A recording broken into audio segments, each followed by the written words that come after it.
আসসালামু আলাইকুম সুপ্রিয় ভিউয়ার্স, আওলাদ এন্টারটেইনমেন্ট চ্যানেল থেকে আপনাদেরকে স্বাগত জানাচ্ছি।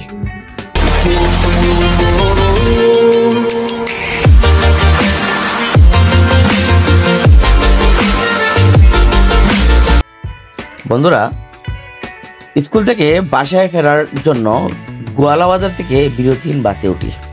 সেই বিরতিহীন বাস থেকে আপনাদেরকে দেখানোর চেষ্টা করতেছি ঢাকা সিলেট মহাসড়কের ৬ লাইনের কাজ কেমন চলতেছে। তো আপনারা দেখতে পাচ্ছেন মোটামুটি কাজ অনেকাংশেই এগিয়ে গেছে।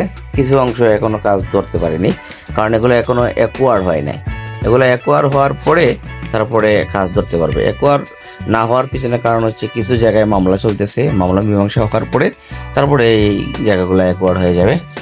আর যেগুলো অ্যাকোয়ার হয়ে গেছে সেগুলোর কাজ মোটামুটি চলতেছে।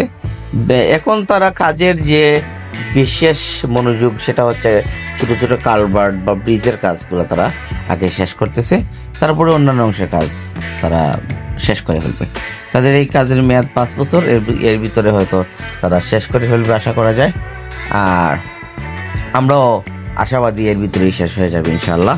এই কাজের মেয়াদ আর বাড়ানো লাগবে না ইনশাল্লাহ। আর এই কাজটা শেষ হয়ে গেলে আমরা সিলেটবাসী অনেক উপকৃত হব।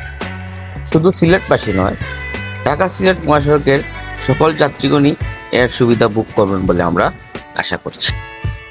তো বন্ধুরা, আমার এই ভিডিওটি ভালো লেগে থাকলে অবশ্যই লাইক, কমেন্ট, শেয়ার এবং সাবস্ক্রাইব করে পাশে থাকবেন। ধন্যবাদ।